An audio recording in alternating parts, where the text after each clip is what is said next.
Hello, my name is Malcolm. I'm an astrologer here in Austin, and this is Free Astrology with Malcolm. This is going to be on the planets. If you want the printed information, you need to go to ashtarcommand.net. That's one word, A-S-H-T-A-R, command.net. And then once you're there and you get past the pop-ups and so forth, you're going to see a toolbar. In the toolbar, you're going to see spiritual blocks. You click that, and then you're going to see a line with a magnifying glass on it. The line to the left of the magnifying glass, you type in astrology. Click that, and then look for my ugly face, followed by the word free. And you should be able to copy and then paste onto Word the paperwork. At least I have done that in the past. Okay.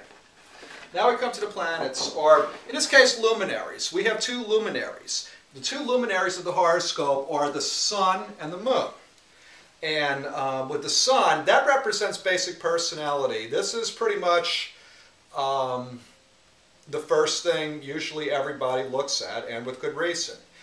It's the attributes of the particular sign that the sun is in usually come out in one way or another, and it's for this reason that the use of sun sign astrology is popular and probably always will be popular.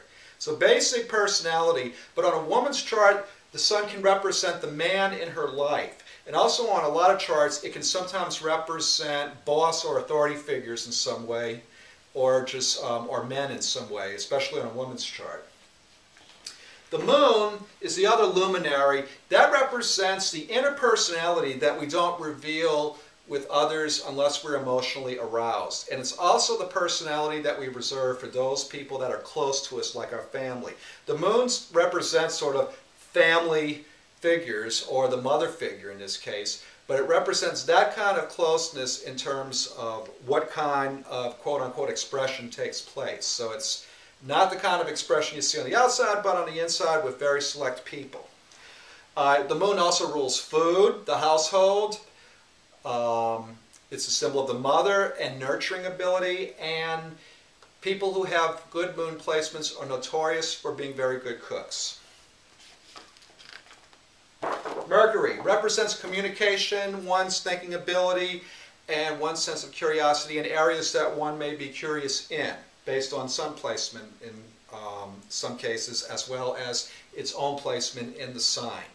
Mercury is it's communication, but it's more like how we accept media in the environment and then communicate it. It's sort of like more of a local kind of perspective in terms of thinking and communicating. It does rule children. It also rules short distance travels, electronics, and interest in that for the purpose of getting information, i.e. TV, radio. And I think I'll leave it at that. Venus.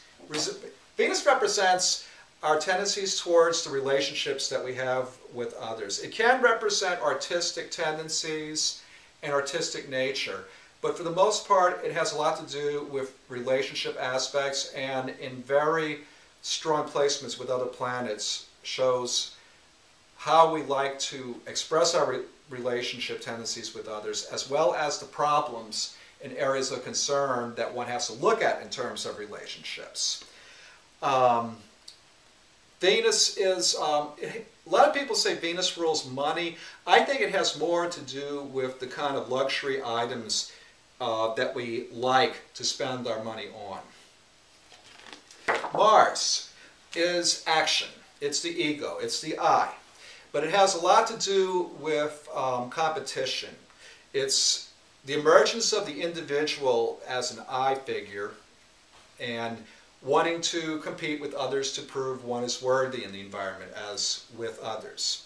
It rules action, and people with strong Mars placements usually like jobs where they do not sit down.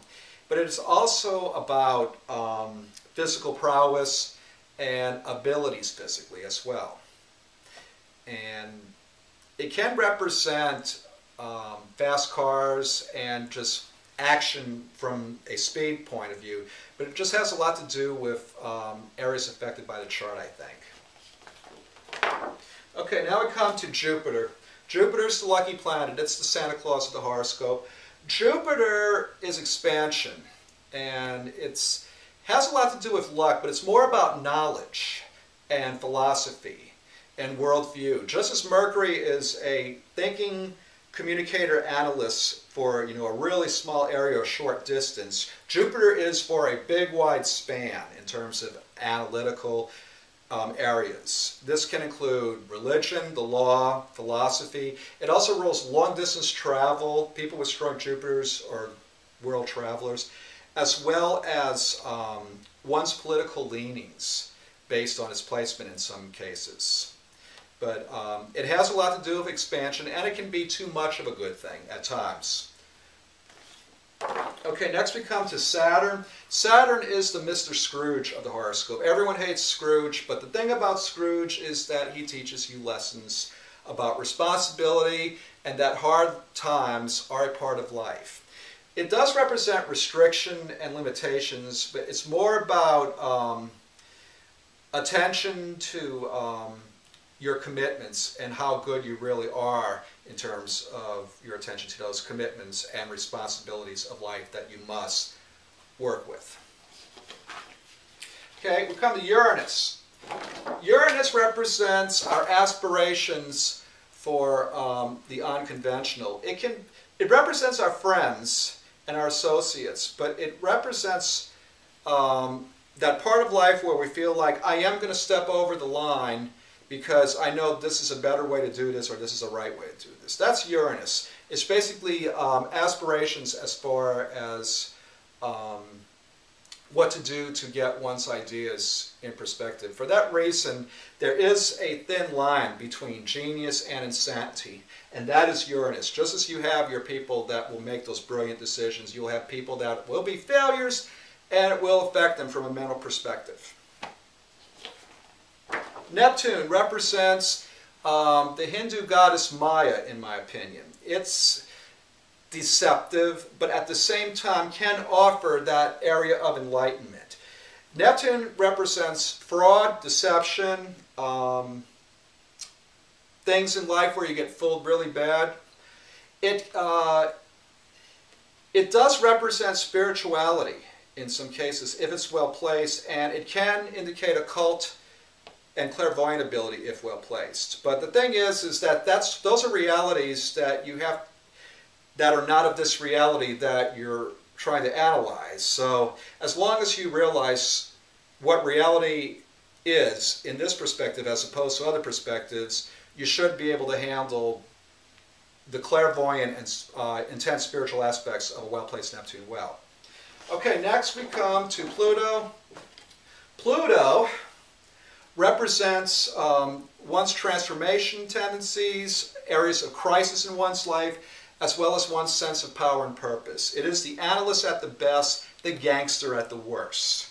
So it does have a lot to do with the occult, it has a lot to do with sexual tendencies, and one's perspective on psychology as well as their own psychological health. The thing with Pluto is that one has to understand that it's more about transformation than anything. And as I said, how you handle these areas of transformation, you can be the analyst at best or the gangster at worst. Finally, the North Node, those are our connections and our connections with others. It's how we associate with people and the types of associations and connections that we will have in our lifetime. That's it for now. Now we're going on to aspects and angles.